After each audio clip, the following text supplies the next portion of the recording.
الله أكبر لا إله إلا الله الله أكبر الله أكبر ولله الحمد الحمد لله الحمد لله المبدئ المعيد الغني الحميد العفو الواسع والعقاب الشديد من هداه فهو السديد السعيد ومن أضله فهو الطريد البعيد ومن أرشده إلى سبل النجاة ووفقه فهو الرشيد يعلم ما ظهر وما بطن وما خفي وما علن وما هزن وما حسن وهو أقرب إلى الكل من حبل الوريد.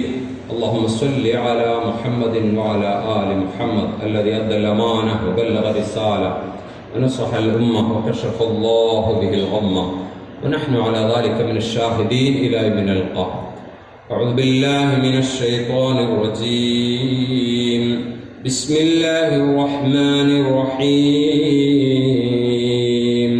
إن تستفتحوا فقد جاءكم الفتح وإن تنتهوا فهو خير لكم وإن تعودوا نعد ولن تغني عنكم فئتكم شيئا ولو كثرت وأن الله مع المؤمنين. صدق الله العظيم. സത്യവിശ്വാസികളെ, വിശ്വാസിനികളെ, അള്ളാഹുവിൻ്റെ വിധിവിലക്കുകൾ മാനിച്ച് പടച്ചവനെ സൂക്ഷിച്ച് മുത്തക്കികളായി ജീവിക്കണമെന്ന് എന്നെയും നിങ്ങളെയും ഓർമ്മപ്പെടുത്തുകയാണ്, വസിയത്ത് ചെയ്യുകയാണ്. അള്ളാഹു തആല നമ്മെ ഇവിടെ ഒരുമിച്ച് കൂട്ടി അനുഗ്രഹിച്ചതുപോലെ അവൻ്റെ സ്വർഗ്ഗപ്രകാരത്തിൽ ഒരുമിച്ച് കൂട്ടി അനുഗ്രഹിക്കുമാറാകട്ടെ. കഴിഞ്ഞ 30 ദിവസത്തെ തപസ്സിനു ശേഷം നമ്മൾ ഇവിടെ ഒരുമിച്ച് കൂടിയിരിക്കുകയാണ്. അള്ളാഹു നമ്മോട് കൽപ്പിച്ചു പകലിൽ ഭക്ഷണം കഴിക്കരുതെന്ന്.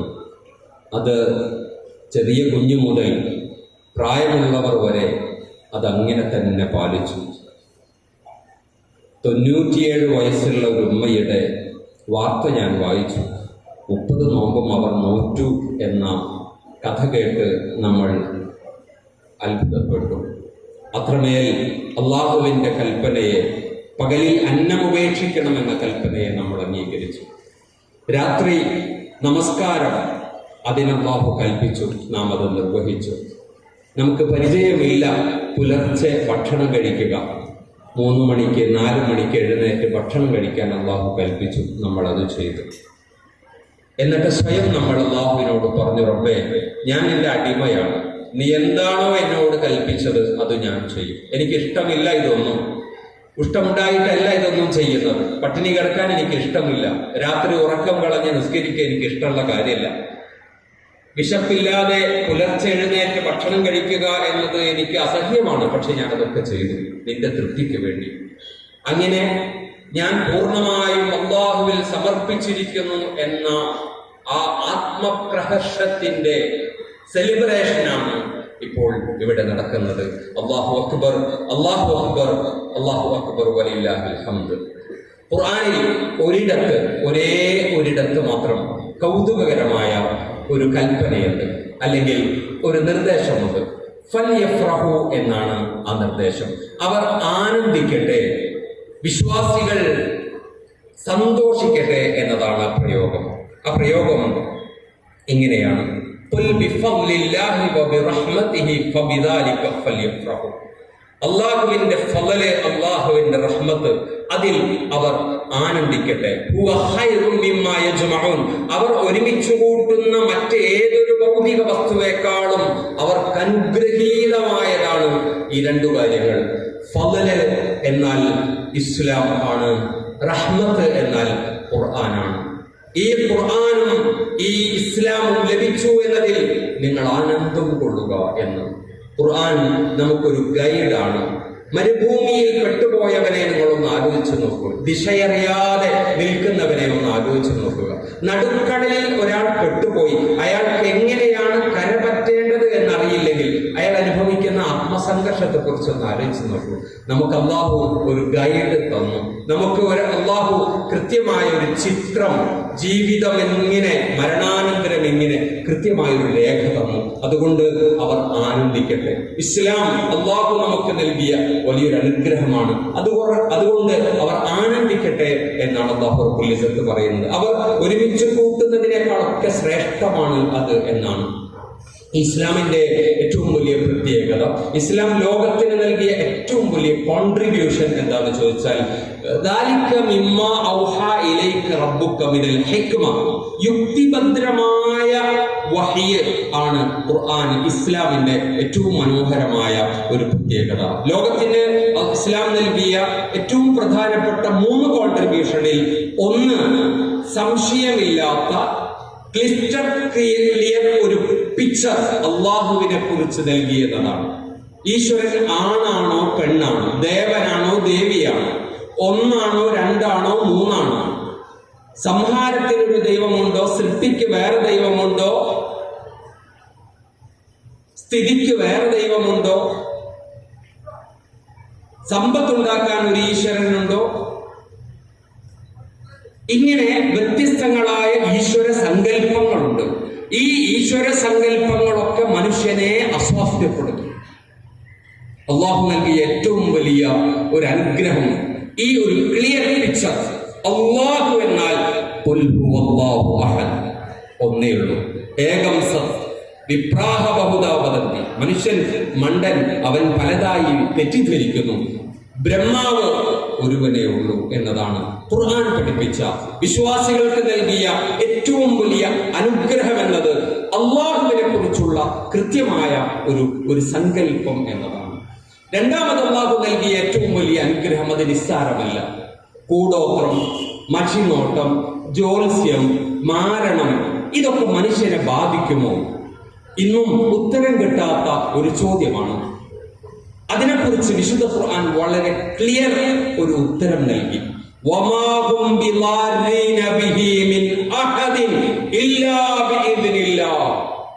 ഒരാളും തകിട് കുറിച്ചത് കൊണ്ടോ, ജ്യോത്സ്യം ചെയ്തത് കൊണ്ടോ, മഷിനോട്ടം ചെയ്തത് കൊണ്ടോ, മാരണം ചെയ്തത് കൊണ്ടോ ഒരു ചുക്കും നിങ്ങൾക്ക് സംഭവിക്കില്ല.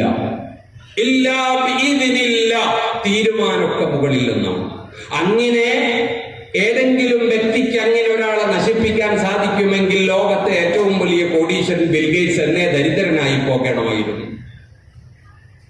സിനിമാ നടീനടന്മാരുടെ അവർ പിടിച്ചു നിൽക്കുന്നത് സൗന്ദര്യം കൊണ്ടാണ്. ഒരു ദിവസം ലോകത്തറിയപ്പെട്ട ഒരു നടിയുടെ സൗന്ദര്യം കെട്ടുപോയി, ആരോ സിഹർ വെച്ചതാണ്.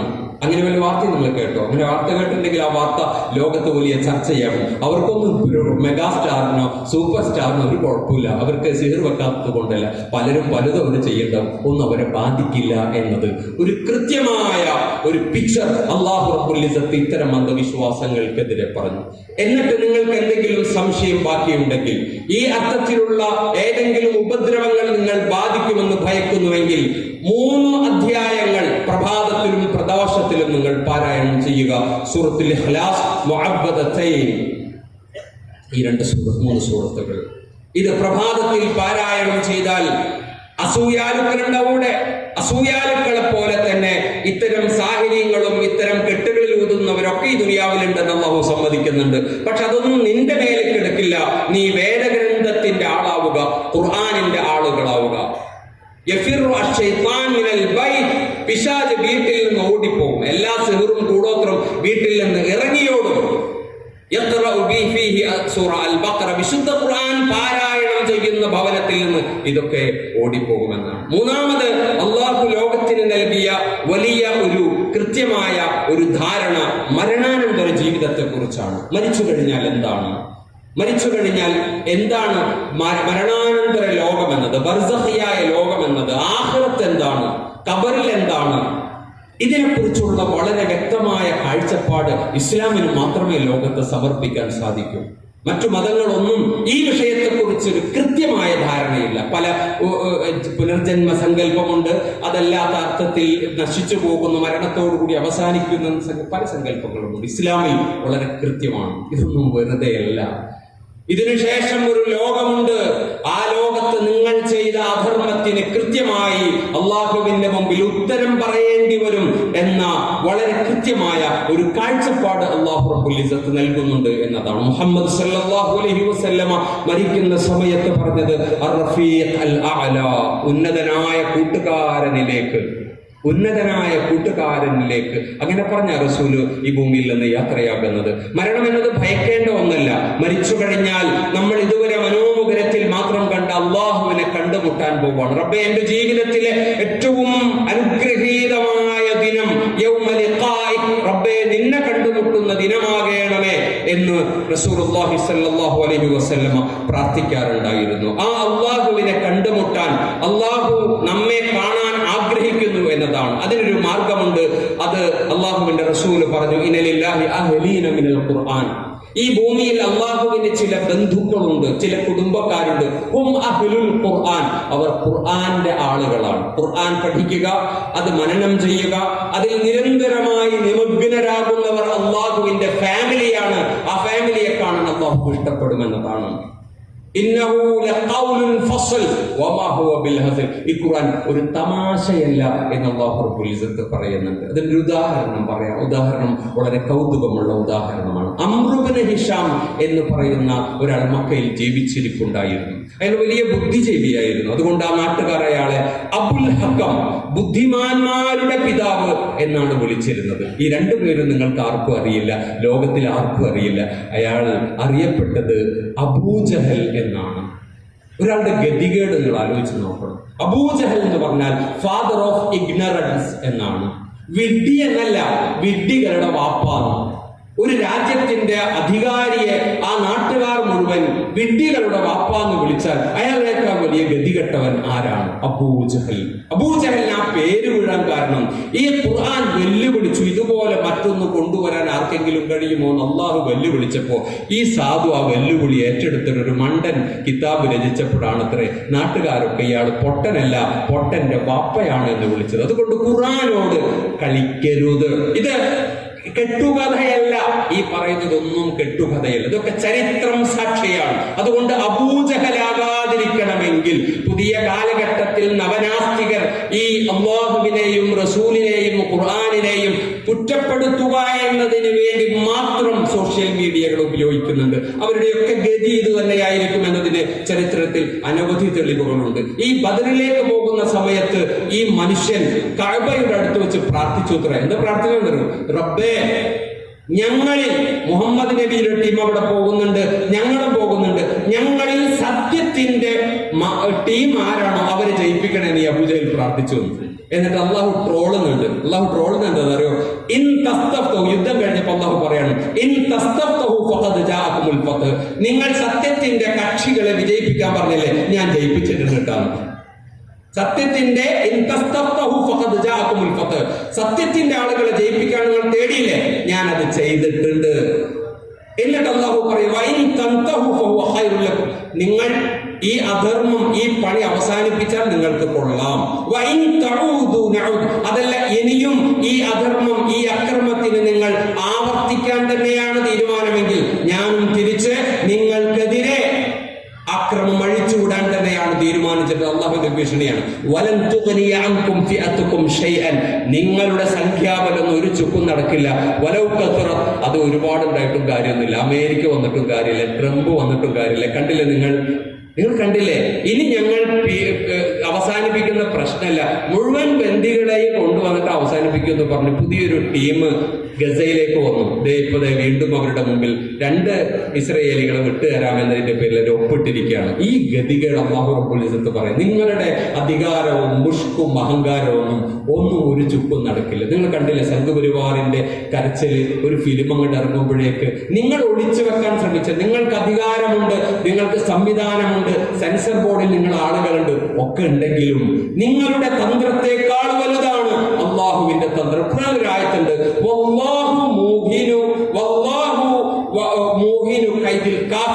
അള്ളാഹുവിന്റെ പണി ഈ സത്യനിഷേധികളുടെ കുതന്ത്രങ്ങളെ തകർക്കുക എന്നതാണ്. പടച്ചവന്റെ പണി അതാണ്. ഇവർ ഉണ്ടാക്കിക്കൊണ്ടിരിക്കുന്ന കെട്ടിയ ബിൽഡിങ്ങുകളൊക്കെ തകർക്കുക എന്നതാണ് അള്ളാഹുവിന്റെ പണി. അതുകൊണ്ട് അധർമ്മകാരികൾ, ലോകത്തെ കലാപം സൃഷ്ടിക്കുന്നവർ, ആരാണ് ശരിയുടെ പാതയിൽ, ആരാണ് കള്ളന്മാർ എന്നതിനെ കുറിച്ച് ആരും എന്തൊക്കെ എന്തൊക്കെ ശ്രമം നടത്തിയാലും അല്ലാഹു റബ്ബുൽ ഇസ്സത്ത് അതൊക്കെ പൊളിക്കുമെന്നത് വിശ്വാസികളെ സംബന്ധിച്ചിടത്തോളം വലിയ ഒരു ധൈര്യമാണ്. ഈ വലിയ ധൈര്യം നമുക്ക് ലഭിക്കുന്നത് ഈ വേദഗ്രന്ഥത്തിൽ നിന്നാണ്. വതൻ കി ഫിക്ർ കർ നാദാൻ മുസീബത്ത് ആനേ വാലേ ഹെ. നിങ്ങൾ രാജ്യത്തെക്കുറിച്ച് ചിന്തിക്കുക, മുസീബത്ത് ഇതാ കടന്നു വരാൻ പോകുന്നു. തെരി ബർബാദിയോ കെ മശ്വറേ ഹെ ആസ്മാനോ മേ. നിങ്ങളുടെ നാശം, നിങ്ങൾ മരിക്കുമോ, നിങ്ങൾ കൊല്ലപ്പെടുമോ, ജയിലിലാക്കപ്പെടുമോ എന്നും തീരുമാനിക്കുന്നത് ദുനിയാവിലെ മനുഷ്യന്മാരല്ല. നിങ്ങൾ അധർമ്മത്തിനെതിരെ പ്രതികരിക്കുക, പേടിച്ചിരിക്കരുത്. അധർമ്മത്തിനെതിരെ പ്രതികരിച്ച എല്ലാവരും ജയിലിൽ പോകുന്നില്ല, യുദ്ധത്തിൽ എല്ലാവരും കൊല്ലപ്പെടുന്നില്ല. അതുകൊണ്ട് നിങ്ങൾ ഈ രാജ്യത്തിന് വേണ്ടി പരിശ്രമിക്കുക, ഈ നാടിനു വേണ്ടി, ഇതിന്റെ നന്മയ്ക്ക് വേണ്ടി നിലകൊള്ളുക എന്ന് അല്ലാമ ഇഖ്ബാൽ പറയുന്നുണ്ട്. ഈ ഒരു അധർമ്മത്തിനെതിരെ പ്രതികരിക്കാനുള്ള ധൈര്യം എന്നത് വളരെ പ്രധാനമാണ്. ഈ ധൈര്യം ലഭിക്കുന്നതിനുള്ള ഏറ്റവും നല്ല ഒരു ഇടമാണ് ഈ വേദഗ്രന്ഥം എന്ന് പറയുന്നത്. സുനിത വില്യംസ് ആകാശ ലോകത്ത് 9 മാസത്തോളം കഴിച്ചുകൂട്ടി. 4 ദിവസത്തിന് പോയതാണ്. ആ സമയത്ത് മറ്റൊരാളായിരുന്നു ആ സ്ഥാനത്തെങ്കിൽ ഹാർട്ട് ഫെയിലായി മരിച്ചു പോകുമായിരുന്നു. എന്തുകൊണ്ടാണ് അവർ അങ്ങനെ ആകാതിരുന്നത് എന്ന് ചോദിച്ചാൽ, അവർക്ക് ഒരുപാട് ട്രെയിനിങ് കിട്ടിയതിന് ശേഷം അങ്ങോട്ട് പോകുന്നത്. അതുകൊണ്ട് ഏത് പ്രതിസന്ധിയും അവർ നേരത്തെ തന്നെ പ്ലാൻ ചെയ്ത് അവർ പ്രിപ്പയർഡ് ആയിരുന്നു എന്നതാണ്. ഈ ഒരു മൈൻഡ് പവർ എല്ലാ മനുഷ്യർക്കും ലഭിക്കും എന്നതിലൊരു മാജിക് ഉണ്ട്. ആ മാജിക്കാണ് ഈ ഖുർആൻ എന്ന് പറയുന്ന ട്രെയിനിങ് ബുക്ക്. ഈ ട്രെയിനിങ് ബുക്ക് വായിക്കുന്ന ഒരാളെ സംബന്ധിച്ചിടത്തോളം ഇത്തരം പ്രതിസന്ധികളിൽ പെട്ടുപോകാതെ പിടിച്ചു നിൽക്കാനുള്ള മനക്കരുത്ത് ലഭിക്കും. ഗസയിൽ കണ്ടില്ലേ നിങ്ങൾ, കെട്ടിടങ്ങൾക്കിടയിൽ പെട്ടുപോയ കുട്ടികൾ അവിടെ വളരെ വളരെ കൂളായി അവർ കമ്മ്യൂണിക്കേറ്റ് ചെയ്യുന്നത് ഈ മൈൻഡ് പവർ, മാതാപിതാക്കൾക്ക് ഖുർആനിൽ നിന്ന് ലഭിച്ച ഈ ഒരു ശക്തി മക്കൾക്ക് പകർന്നതാണ്. ഇത് നമ്മൾ നമ്മുടെ മക്കൾക്ക് കൊടുക്കാൻ നമുക്ക് സാധിക്കണം. മാതാപിതാക്കൾ സ്വയം ഈ ഒരു ശക്തി ഉണ്ടാക്കിയെടുക്കാൻ ശ്രമിക്കണം. ഖുർആനിലെ ആദ്യത്തെ പരീക്ഷണം ഭക്ഷണവുമായി ബന്ധപ്പെട്ടതാണ്. ലാ തഖ്റബ ഹാദിഹി ഷജറ, ആ മരത്തിലേക്ക് പോകരുത്, ആ പഴം പറിക്കരുത് എന്നതാണ് അല്ലാഹു പഠിപ്പിച്ച ഏറ്റവും മനുഷ്യ ചരിത്രത്തിൽ ആദ്യത്തെ പാഠം അതായിരുന്നു. അതുകൊണ്ട് ഭക്ഷണം എന്നത് വളരെ ശ്രദ്ധിക്കണം. എല്ലാ ഭക്ഷണവും കഴിക്കാനുള്ളതല്ല, എല്ലാ പാനീയവും കുടിക്കാനുള്ളതല്ല. നിങ്ങൾ കഴിക്കുന്നത് ഹലാലാണോ എന്ന് മാത്രം ശ്രദ്ധിച്ചാൽ പോരാ, ത്വയ്യിബാണോ എന്ന് കൂടി ശ്രദ്ധിക്കണമെന്ന് ഖുർആൻ പറയുന്നു. അതുകൊണ്ട് ഹലാലൻ ത്വയ്യിബ, ഈ തട്ടുകടകളിൽ നിന്ന് നിങ്ങൾ ത്വയ്യിബല്ലാത്തത് കഴിക്കുന്നുവെങ്കിൽ നിങ്ങൾ മനസ്സിലാക്കുക, ബേക്കറി സ്ഥാപനങ്ങളിൽ നിന്ന് മധുരം നിങ്ങൾ അമിതമായി കഴിക്കുന്നുവെങ്കിൽ നിങ്ങൾ ശ്രദ്ധിക്കുക, നിങ്ങൾ ഹലാൽ തന്നെ അമിതമായി കഴിക്കുന്നുവെങ്കിൽ ശ്രദ്ധിക്കുക. പുതിയ തലമുറ ഡൈൻ ഔട്ട് എന്നൊരു പ്രയോഗമുണ്ട്. അവർക്ക് ഭക്ഷണം കഴിക്കണമെങ്കിൽ പുറത്തു പോയേ പറ്റൂ. എല്ലാ ദിവസവും പുറത്തു പോയി ഭക്ഷണം കഴിക്കുക. എന്റെ സഹോദരങ്ങളെ, എന്റെ പുതിയ തലമുറയോട്, ജൻസിയോട് പറയാനുള്ളത്, ഭക്ഷണത്തിന്റെ പ്രാഥമികമായ ധർമ്മം രുചിയല്ല. ഭക്ഷണത്തിന്റെ പ്രാഥമികമായ ധർമ്മം വിശപ്പ്, പശിയടക്കലാണ്. ഇത് നിങ്ങൾ മറന്നുപോയി. ബ്രേക്ക്ഫാസ്റ്റും രുചികരമാകണം, ലഞ്ചും അടിപൊളിയാകണം, ഡിന്നറും തകർക്കണം എന്ന് നിങ്ങൾ ചിന്തിക്കരുത്. പട്ടിണി മാറലാണ് ഭക്ഷണത്തിന്റെ പ്രാഥമിക ധർമ്മം. ചിലപ്പോഴൊക്കെ രുചിയുള്ളത് കിട്ടും, അപ്പൊ അല്ലാഹുവിനോട് അൽഹംദുലില്ലാ എന്ന് പറയാം. രുചിയുടെ പിറകെ പോയി സ്വന്തം മാതാപിതാക്കളുടെ ശാപം നിങ്ങൾ ഏറ്റുവാങ്ങരുത്. വളരെ കഷ്ടപ്പെട്ട് നിങ്ങൾക്ക് പാചകം ചെയ്തു തരുന്നതിനെ നിങ്ങൾ അശ്രദ്ധയോടുകൂടി പരിഹസിച്ചുകൊണ്ട് വലിച്ചെറിയാൻ പാടില്ല. ജീവിതത്തിൽ ഒരിക്കലും റസൂലുള്ളാഹി സ്വല്ലല്ലാഹു അലൈഹി വസല്ലം ഒരു ഭക്ഷണത്തോടും അയ്യേ എന്ന് പറഞ്ഞിട്ടില്ല. അതുകൊണ്ട് എന്തും കഴിക്കാൻ, ഹലാലും ത്വയ്യിബുമായ എല്ലാം കഴിക്കാനുള്ള ഒരു മാനസികാവസ്ഥ ഉണ്ടാക്കുക എന്നത് പ്രധാനപ്പെട്ട കാര്യമാണ്. അങ്ങനെ വരുമ്പോൾ ആരോഗ്യമുള്ള ശരീരമുണ്ടാകും. ആരോഗ്യമുള്ള ശരീരത്തെ പൊതിയുന്ന വസ്ത്രത്തെ കുറിച്ച് ഖുർആൻ പറയുന്നുണ്ട്. ദി പവർ ഓഫ് ഡ്രസ്സിംഗ് എന്നൊരു പഠനമുണ്ട്. അതിൽ ഒരു അധ്യായം സൈക്കോളജിക്കൽ എഫക്ട് ഓഫ് കളർ എന്നാണ്. ഇത് നിസ്സാരമായ കാര്യമല്ല. നിങ്ങൾ ഉപയോഗിക്കുന്ന വസ്ത്രം, അതിന്റെ കളർ നിങ്ങളുടെ മൂഡിനെ മാറ്റാൻ, നിങ്ങളുടെ പെർഫോമൻസിനെ മാറ്റാൻ, നിങ്ങളുടെ കോൺഫിഡൻസിൽ വേരിയേഷൻ ഉണ്ടാക്കാൻ കാരണമാകുമെന്നാണ് പഠനം. ഇത് അല്ലാഹു പറയുന്നത് 1500 വർഷം മുമ്പാണ് കേട്ടോ. സ്ത്രീകളെ നിങ്ങൾ എക്സ്പോസ് ചെയ്യാൻ ഡ്രസ് ധരിക്കരുത്. സൗന്ദര്യം പ്രകടിപ്പിക്കാനല്ല നിങ്ങളുടെ സൗന്ദര്യമുള്ള വസ്ത്രം ധരിച്ചോളൂ, ആണും പെണ്ണൊക്കെ. പക്ഷെ സൗന്ദര്യം പ്രകടിപ്പിക്കുക എന്നത് ലക്ഷ്യമാകരുത്. പ്രകടിപ്പിക്കേണ്ടത് നിങ്ങളുടെ പേഴ്സണാലിറ്റിയാണ്. സ്ത്രീകളെ, നിങ്ങളെ പുരുഷന്മാർ കാമത്തോടുകൂടി കാണണമോ റെസ്പെക്റ്റോടുകൂടി കാണണമോ? നിങ്ങൾ ആഗ്രഹിക്കുന്നത് പുരുഷന്മാരൊക്കെ ഞങ്ങളെ കാമത്തോടുകൂടി കാണണം എന്നാണെങ്കിൽ പറയരുത്, അവർ നിങ്ങളെ ഉപദ്രവിക്കും. അഫ്ഫാൻ സ്വന്തം പെൺ സുഹൃത്തിനെ കൊന്നതൊക്കെ നിങ്ങൾ കേട്ടിട്ടുണ്ടാവും. അങ്ങനെ കുറെ കൊലകൾ ഇവിടെ നടക്കുന്നുണ്ട്. അല്ലാഹു റബ്ബുൽ ഇസ്സത്ത് പറയാണ്, പെണ്ണുങ്ങളെ പ്രത്യേകിച്ച് അല്ലാഹു പറയുന്നുണ്ട്, നിങ്ങളോട് നല്ല വസ്ത്രം ധരിക്കാൻ പറയുന്നത് ഒന്ന് നിങ്ങളുടെ പേഴ്സണാലിറ്റി, നിങ്ങൾ തിരിച്ചറിയപ്പെടണം, നിങ്ങൾ വൃത്തികെട്ടവളല്ല എന്ന് തിരിച്ചറിയാൻ വേണ്ടിയാണ്. രണ്ടാമത്തെ കാര്യം ഫലായുദൈൻ, നിങ്ങൾ ഉപദ്രവിക്കപ്പെടാതിരിക്കാൻ വേണ്ടിയാണ്. അല്ലാഹു പറയും നിങ്ങൾ ഉപദ്രവിക്കപ്പെടരുത് എന്ന്. അതുകൊണ്ട് ആണും പെണ്ണും റസൂലിനോട് അല്ലാഹു കൽപ്പിക്കുന്നുണ്ട്, റസൂലെ അങ്ങ് ഡ്രസ്സ് വൃത്തിയുള്ളത് ധരിക്കണമെന്നത്. ഡ്രസ്സ് എന്നത് വളരെ പ്രധാനമാണ്. അതുകൊണ്ട് ദി പവർ ഓഫ് ഡ്രസ്സിംഗ്, അതുകൊണ്ട് ഈ ഒരു ഡ്രസ് കോഡ് എന്നത് അല്ലാഹു റബ്ബുൽ ഇസ്സത്ത് പഠിപ്പിച്ച വളരെ പ്രധാനപ്പെട്ട ഒരു കാര്യമാണ്. പ്രിൻസസ് സിൻഡ്രോം എന്ന് പറയുന്ന ഒരു അസുഖം പുതിയ തലമുറയെ ബാധിച്ച ഒരു അസുഖമാണ്. എന്താണ് പ്രിൻസസ് സിൻഡ്രോം എന്ന് പറഞ്ഞാൽ? എല്ലാവരും എന്നെ ആദരിക്കണം, എല്ലാവരും എന്നെ റെസ്പെക്ട് ചെയ്യണം, എല്ലാവരും എന്നെ അഭിനന്ദിക്കണം, എവിടെ പോയാലും ഞാൻ ആദരിക്കപ്പെടണം എന്നൊരു ചിന്ത പുതിയ തലമുറയ്ക്കിട്ട്. അത് അപകടമാണ്. കറുത്തവൾ എന്ന് വിളിക്കപ്പെട്ട ഒരു ചീഫ് സെക്രട്ടറിയുടെ വേദന അവർ പങ്കുവെക്കുകയുണ്ടായി. ഇങ്ങനെ പല ആക്ഷേപങ്ങളും പരിഹാസങ്ങളും ഏറ്റുവാങ്ങാൻ കൂടി നിങ്ങൾക്ക് സാധിക്കണം. ഒരു A+ കുറയുമ്പോഴേക്ക് ജീവിതം ഇല്ലാതായി എന്ന് നിങ്ങൾ ചിന്തിക്കരുത്. ആരെങ്കിലും കളിയാക്കുമ്പോഴേക്ക് പരിഹസിക്കുമ്പോഴേക്ക് നിങ്ങൾ തളർന്നു പോകാൻ പാടില്ല. അങ്ങനെ പലതും ഈ ദുനിയാവിലുണ്ടാകും. ആ ദുനിയാവിലുള്ള ഇത്തരം ആക്ഷേപങ്ങളെ മൈൻഡ് പവറോടുകൂടി എതിരിടാൻ നമുക്ക് സാധിക്കണം. എല്ലാവരും എന്നെ സ്നേഹിക്കണം. സെൽഫ് ലവ് എന്നൊരു പ്രയോഗമുണ്ട്. ഇൻസ്റ്റയിലും മറ്റുമൊക്കെ ആഘോഷിക്കുന്ന ഒരു പ്രയോഗമാണ് സെൽഫ് ലവ്. എനിക്കെന്നെ ഇഷ്ടമാണ്. എനിക്കെന്നോട് ഇഷ്ടമുണ്ടാകണമെങ്കിൽ ആദ്യമായി അല്ലാഹുവുമായുള്ള ബന്ധം കറക്റ്റ് ചെയ്യണം. 2, പേരൻസുമായി ബന്ധം കറക്റ്റ് ചെയ്യണം. 3, നിന്നോടുള്ള നിന്റെ മീ ടൈം, നീ നല്ല ആരോഗ്യമുള്ള ഭക്ഷണം കഴിച്ച് ആരോഗ്യമുള്ള ശരീരം നീ ഉണ്ടാക്കിയെടുക്കണം. നിന്റെ വീടിന്റെ വെളിയിൽ ഒരു വീടുണ്ടെന്നും അയൽക്കാരുമായുള്ള ബന്ധം നീ ഊട്ടിയുറപ്പിക്കണം. നിനക്കപ്പുറം എനിക്ക് ചുറ്റും ഒരു സമൂഹമുണ്ടെന്നും അവർക്ക് ഒരുപാട് പ്രശ്നങ്ങളുണ്ടെന്നും ആ പ്രശ്നത്തിൽ എന്റെ പാർട്ട് എന്താണെന്ന് ചിന്തിക്കണം. ഇങ്ങനെ ഞാൻ എന്നെ കോൺട്രിബ്യൂട്ട് ചെയ്യുമ്പോൾ എന്റെ ഉള്ളിൽ ഉണ്ടാകുന്ന വല്ലാത്തൊരു ഗുഡ് ഫീൽ ഉണ്ട്. അതിന്റെ പേരാണ് സെൽഫ് ലവ്. അല്ലാതെ ഇഷ്ടമുള്ളതൊക്കെ കഴിച്ച് ഇഷ്ടമുള്ളതൊക്കെ കുടിച്ച് ഇഷ്ടമുള്ളതുപോലെ ജീവിച്ചാൽ നിങ്ങൾക്ക് സെൽഫ് ലവ് അല്ല ഉണ്ടാവുക, സെൽഫ് ഹെയ്റ്റ് ആണ് ഉണ്ടാവുക.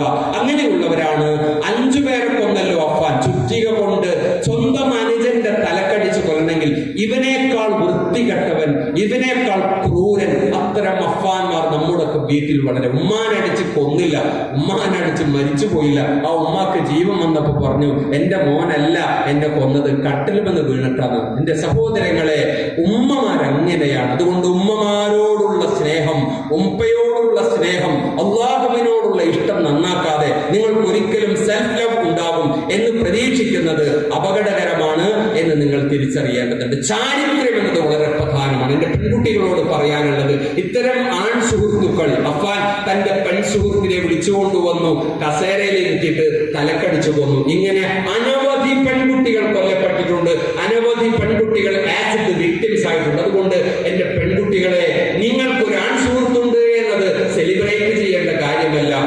നിങ്ങൾ പഠിക്കുന്ന സമയത്ത് അതിനെ കുറിച്ചൊന്നും ആലോചിക്കരുത്. കല്യാണ ജീവിതം എന്നത് അത്രമേൽ സുഖകരമായ ജീവിതമാണെന്ന് നിങ്ങൾ തെറ്റിദ്ധരിക്കരുത്. അതൊരു കളർഫുൾ ലൈഫൊന്നുമല്ല. അത് ഉത്തരവാദിത്തങ്ങൾ ധാരാളമുള്ള ഒരു ഫീൽഡാണ് വിവാഹ ജീവിതം എന്ന് പറയും. നല്ല ക്ഷമ അവിടെ ആവശ്യമുണ്ട്. ഫിനാൻഷ്യൽ ഒരു സെക്യൂരിറ്റി ഇല്ലെങ്കിൽ, സാമ്പത്തികമായ ഒരു ബേസ് ഇല്ലെങ്കിൽ കുടുംബജീവിതത്തിൽ ഒരു രക്ഷയില്ല. ഞാൻ ഇഷ്ടപ്പെട്ട ഒരാളുടെ കൂടെ ജീവിക്കുക എന്നതല്ല കുടുംബജീവിതം, അതിനുമപ്പുറം വളരെ വലുതാണ് കുടുംബജീവിതം. അതുകൊണ്ട് കുടുംബജീവിതത്തെ കുറിച്ചുള്ള മാനസികാവസ്ഥ നിങ്ങൾക്കുണ്ടാകണം. അതുപോലെ തന്നെ ഞാനെല്ലാം തീരുമാനിക്കും എന്ന് നിങ്ങൾ തീരുമാനിക്കും. നിങ്ങൾ അല്ലാഹുവിലേക്ക് വിടുക. റബ്ബേ, എനിക്ക് ഏറ്റവും നല്ലൊരു ഇണയെ നൽകണമേ എന്ന് അല്ലാഹുവിനോട് പറയാൻ നിങ്ങൾക്ക് സാധിക്കണം. ഞാൻ അവസാനിപ്പിക്കുകയാണ്. സഹോദരിമാരെ, നിങ്ങൾ ധാരാളമായ പ്രതിസന്ധികളും വിഷമങ്ങളും ഒക്കെ അനുഭവിക്കുന്നവരാണ്.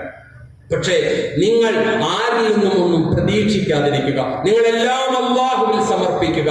റബ്ബിന്റെ പ്രീതി മാത്രം കാക്ഷിച്ചുകൊണ്ട് നിങ്ങൾ കർമ്മങ്ങൾ ചെയ്യുക. അങ്ങനെ കർമ്മങ്ങൾ ചെയ്യുമ്പോൾ നിങ്ങൾക്ക് മാനസികമായ പ്രതിസന്ധികളില്ലാതെ നിങ്ങൾക്ക് മുന്നോട്ട് പോകാൻ സാധിക്കും. മറ്റുള്ളവരുടെ ഔദാര്യം നിങ്ങൾ പ്രതീക്ഷിക്കുമ്പോഴാണ് നിങ്ങൾക്ക് മാനസികമായ വല്ലാത്ത പ്രതിസന്ധി ഉണ്ടാകുക. അഹിബ്ബുസ്സബിയാൻ, നിങ്ങൾ മക്കളെ സ്നേഹിക്കുക. വർഹമൂഹും, അവരോട് കരുണ കാണിക്കുക. നിങ്ങൾ ചെയ്യേണ്ടത്, നിങ്ങൾ തിരയേണ്ടത് അവരുടെ ബാഗോ അവരുടെ റൂമോ അവരുടെ ഇൻസ്റ്റയുടെ അക്കൗണ്ടോ മാത്രവുമല്ല നിങ്ങൾ എത്തി നോക്കേണ്ടത്, ഇടയ്ക്കിടെ അവരുടെ ഹൃദയങ്ങളിലേക്ക് എത്തി നോക്കുക. എന്നിട്ട് അവരുടെ ഹൃദയത്തിൽ എത്രമാത്രം അല്ലാഹുവുണ്ട്, അവരുടെ ഹൃദയത്തിൽ എത്രമാത്രം കാരുണ്യമുണ്ട്, അവരുടെ ഹൃദയത്തിൽ എത്രമാത്രം ഈമാനുണ്ട് എന്നതിനെ കുറിച്ച് നിങ്ങൾ ഇടയ്ക്ക് എത്തി നോക്കിയാൽ ബാക്കിയൊന്നും നിങ്ങൾ ഭയക്കേണ്ടതില്ല. നമുക്കാർക്കും നമ്മുടെ മക്കളെ നിയന്ത്രിക്കാൻ സാധിക്കില്ല. പുതിയൊരു കാലത്താണ് അവർ ജീവിച്ചു കൊണ്ടിരിക്കുന്നത്. അതുകൊണ്ട് അവരോടൊത്ത് ഒന്നിച്ച് വളരാൻ ശ്രമിക്കുക, അവർക്ക് കുറച്ച് സമയം കൊടുക്കാൻ ശ്രമിക്കുക. ഏറ്റവും പ്രധാനമായി മക്കൾക്ക് നൽകേണ്ടത് സമയമാണ്. കുറച്ചു നേരം അവരുടെ അടുത്തിരിക്കുവാനും അവർക്ക് പറയാനുള്ളത് കേൾക്കാനുമുള്ള സമയം. ഈ ഡിവൈസസ് മാറ്റിവെച്ച് devices free lunch and dinner എന്നത് പുതിയ കാലഘട്ടത്തിൽ വളരെ പ്രധാനപ്പെട്ട ഒരു നിർദ്ദേശമാണ്. അതുകൊണ്ട് ജമിയാൻ, നിങ്ങൾ ഒരുമിച്ച് നമസ്കരിക്കുക, നിങ്ങൾ ഒരുമിച്ച് ഉറങ്ങുക, നിങ്ങൾ ഒരുമിച്ച് ഭക്ഷണം കഴിക്കുക എന്നൊക്കെ റസൂലുള്ളാഹി സ്വല്ലല്ലാഹു അലൈഹി വസല്ലം പറയുന്നുണ്ട്. എന്റെ വല്യപ്പമാരോടും വല്യമ്മമാരോടും പറയാനുള്ളത്, നിങ്ങൾ ബാല്യകാല ചാബല്യം നിങ്ങളുടെ നിലപാടുകളിലോ നിങ്ങളുടെ തീരുമാനങ്ങളിൽ ഉണ്ടാകാൻ പാടില്ല. നിങ്ങൾ പക്വതയുള്ളവരാണ്. അതുകൊണ്ട് പുതിയ തലമുറയ്ക്ക് പ്രതീക്ഷ കൊടുക്കാൻ നിങ്ങൾക്ക് സാധിക്കണം. യുവസമൂഹത്തോട് പറയാനുള്ളത്, നിങ്ങൾ സമൂഹത്തിന്റെ ഉപ്പാണ്. ഉപ്പ് അമിതമാകാതിരിക്കാൻ ശ്രദ്ധിക്കണം. അതുകൊണ്ട് അതിരുകളെ നിങ്ങൾ ജാഗ്രതയോടുകൂടി പാലിക്കാൻ വേണ്ടി ശ്രമിക്കുക. അതിരു കടക്കാതിരിക്കാൻ നിങ്ങൾ അങ്ങേയറ്റത്തെ ജാഗ്രത പാലിക്കുക എന്നതാണ്. ഐക്യം എന്നത് ഈ സമുദായത്തിന് വളരെ പ്രധാനപ്പെട്ട കാര്യമാണ്. പുതിയ കാലഘട്ടത്തിൽ അൽഹംദുലില്ലാഹ് ഐക്യത്തിന്റെ ശബ്ദങ്ങൾ കേൾക്കുന്നുണ്ട്. എങ്കിലും ലീഡേഴ്സ് ഛിദ്രതയുടെ വക്താക്കളായി തീരുന്നുണ്ട്. അതുകൊണ്ട് നമ്മൾ ഓരോരുത്തരും ഐക്യത്തിന് വേണ്ടി ശ്രമിക്കുക. നിങ്ങൾ ഒരുമിച്ച് നിൽക്കുക, അള്ളാഹുവിന്റെ പാശത്തെ മുറുകെ പിടിക്കുക. നിസ്സാരമായ ഫിഖ്ഹി തർക്കങ്ങളിൽ നിങ്ങൾ ഒരിക്കലും ഇടപെടരുത് എന്ന് നിങ്ങൾ ജാഗ്രതയോടുകൂടി മനസ്സിലാക്കുക.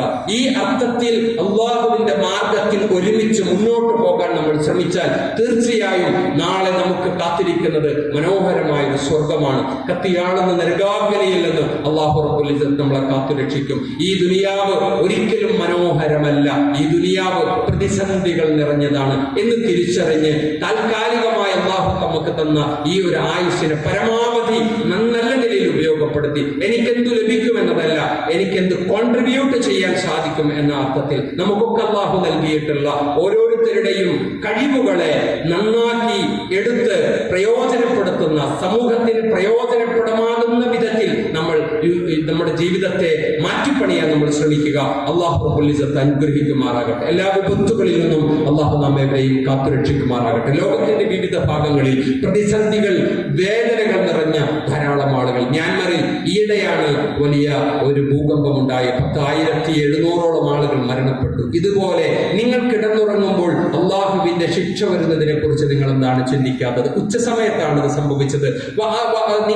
നിങ്ങൾ പകലിൽ ഉച്ച സമയത്ത് അങ്ങനെ അശ്രദ്ധമായി നടക്കുമ്പോൾ അള്ളാഹുവിന്റെ ശിക്ഷ വരുന്നതിനെ അമീൻതും നിങ്ങൾക്ക് എങ്ങനെയാണ് നിർഭയമായി അതിനെ സമീപിക്കാൻ സാധിക്കുന്നത് എന്നൊക്കെ അല്ലാഹു റബ്ബുൽ ഇസ്സത്ത് ചോദിക്കുന്നുണ്ട്. അതുകൊണ്ട് ഏത് നിമിഷവും മരണത്തെ ഭയപ്പെട്ട് ജീവിക്കാൻ നമുക്ക് സാധിക്കേണ്ടതുണ്ട്. ഏത് നിമിഷവും രാത്രി ഉറങ്ങാൻ പോകുമ്പോൾ പകൽ ഞാൻ രാവിലെ എഴുന്നേൽക്കുമെന്ന് നിങ്ങൾ ചിന്തിക്കാതെ ഇതെന്റെ അവസാന രാവാണെന്ന ചിന്തയോടുകൂടി, ഇതെന്റെ അവസാനത്തെ നമസ്കാരമാണെന്ന ചിന്തയോടുകൂടി, ഇതെന്റെ അവസാനത്തെ റമദാനാണെന്ന ചിന്തയോടുകൂടി നമ്മൾ ജീവിക്കുക. മക്കളോട് പറയുക, ഇടയ്ക്കിടെ മക്കളെ ഉപ്പ മരിച്ചു പോകും, ഉമ്മ മരിച്ചു പോകും, അങ്ങനെ മരിച്ചു പോയാലും നിങ്ങൾക്ക് ജീവിക്കാൻ സാധിക്കേണ്ടതുണ്ട്. പരീക്ഷയിൽ തോറ്റുപോകും, എന്നാലും നിങ്ങൾക്ക് ജീവിക്കാൻ സാധിക്കേണ്ടതുണ്ട്. സാമ്പത്തികമായി തകരും, എന്നാലും നമുക്ക് ജീവിക്കാൻ സാധിക്കേണ്ടതുണ്ട്.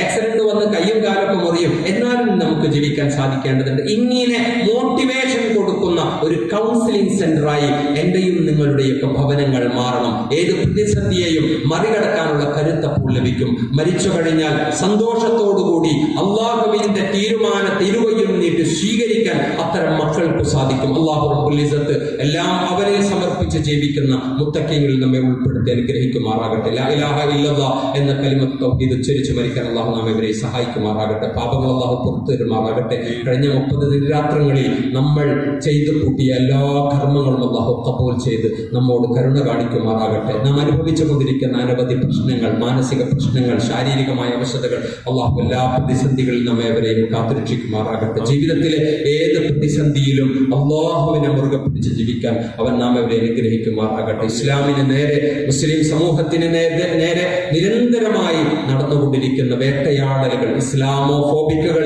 നിരന്തരമായി പരിശ്രമിച്ചു കൊണ്ടിരിക്കുകയാണ്. അല്ലാഹുവേ, നിന്റെ ദീനാണ്, നീ അതിനെ സംരക്ഷിക്കാമെന്ന് ഞങ്ങളോട് വാക്ക് പറഞ്ഞിട്ടുണ്ട്. അതാണ് ഞങ്ങളുടെ പ്രതീക്ഷ. അതുകൊണ്ട് നീ പ്രതിരോധം സൃഷ്ടിക്കണമേ റഹ്മാനെ. ഞങ്ങളാൽ കഴിയുന്ന വിധത്തിൽ സോഷ്യൽ മീഡിയകളിലും വ്യക്തിപരമായും അള്ളാഹുവിന്റെ ദീനിനെ മനോഹരമായി ദഅവത്ത് ചെയ്യാൻ ഞങ്ങൾ ശ്രമിക്കുന്നുണ്ട്. ആ ശ്രമങ്ങളെ നീ ഖബൂൽ ചെയ്യണമേ റഹ്മാനെ. അതിന് വലിയ പ്രതിഫലം ഉണ്ടാക്കി തരണമേ റഹ്മാനെ. ഞങ്ങളുടെ മഹല്ലുകളെ, ഞങ്ങളുടെ പള്ളികളെ, ഞങ്ങളുടെ അള്ളാഹുവിന്റെ ആരാധനാലയങ്ങളെയൊക്കെ നീ സംരക്ഷിക്കണമേ റഹ്മാനെ. പഠിച്ചവനെ, ഗസയിലെ സഹോദരങ്ങൾ റബ്ബേ ബൈത്തുൽ മഖ്ദിസ് എന്ന നിന്റെ ഭവനം സംരക്ഷിക്കാൻ വേണ്ടിയാണ് അവർ സമരം ചെയ്തുകൊണ്ടിരിക്കുന്നത്. അവർ തോൽക്കില്ല എന്ന് ഞങ്ങൾക്കറിയാം. ഫലസ്തീനികളെ ഇല്ലായ്മ ചെയ്യാൻ സാധിക്കുകയില്ല എന്ന് ഞങ്ങൾക്കറിയാം. അവരെ മുഴുവൻ അവിടെ നിന്ന് മാറ്റി അവിടെ മനോഹരമായ ഒരു ഗാർഡൻ ഉണ്ടാക്കാം എന്നവർ പറയുന്നുണ്ട്. ആ പ്രേതഭൂമിയിൽ ഒരിക്കലും അങ്ങനെ ഗാർഡൻ സെറ്റ് ചെയ്യാൻ ലോകശക്തികൾക്കാവില്ല. ആ അല്ലാഹുവിന്റെ വീട് അവിടെ ഉള്ളിടത്തോളം കാലം. അതുകൊണ്ട് ഞങ്ങളുടെ ആദ്യ വിലയായ ബൈത്തുൽ മഖ്ദിസ് റബ്ബേ, ഞങ്ങൾ കഅബ പോലെ ഞങ്ങളുടെ ഹൃദയത്തിൽ താലോലിക്കുന്ന നിന്റെ ഭവനമാണ്. ഏത് പള്ളികൾ തകർക്കപ്പെട്ടാലും ബൈത്തുൽ മഖ്ദിസ് തകർക്കപ്പെടരുത്. അല്ലാഹുവേ, അതിനെ വീണ്ടെടുക്കാൻ, ആ ഇസ്സത്ത് നിലനിർത്താൻ നീ ഞങ്ങളെ സഹായിക്കണമേ റഹ്മാനെ. അല്ലാഹുമ്മ അലൈക തവക്കൽനാ വ ഇലൈക അനബ്നാ വ ഇലൈക്കൽ മസ്ീർ. ഹസ്ബുനല്ലാഹു വ നിഅമൽ വകീൽ, നിഅമൽ മൗലാ വ നിഅമൻ നസീർ. അല്ലാഹുമ്മ അഇസ്ൽ ഇസ്ലാം വൽ മുസ്ലിമീൻ വഅദിൽ അശ്ശിർക വൽ മുശ്രിക്കീൻ. അല്ലാഹുമ്മ അൻസുരിൽ മുസ്ലിമീന ഫീ ഫലസ്തീൻ വൻസുരിൽ മുസ്ലിമീന ഫീ ഗസ. അല്ലാഹുമ്മ അഅതി اللهم أنت ولينا في الدنيا والآخرة. توفنا مسلمين وألحقنا بالصالحين. اللهم دمر أعداءك اليهود. اللهم شتت شمل اليهود. اللهم فرق جمعهم يا قهار يا جبار. اللهم ألف بين قلوب المسلمين. اللهم ربنا هب لنا من أزواجنا وذرياتنا قرة أعين واجعلنا للمتقين إماما. ربنا تقبل منا إنك أنت السميع العليم وتب علينا إنك أنت التواب الرحيم واغفر لنا يا غافر المذنبين. آمين برحمتك يا أرحم الراحمين. الله أكبر، الله أكبر، لا إله إلا الله، الله أكبر، الله أكبر، ولله الحمد. السلام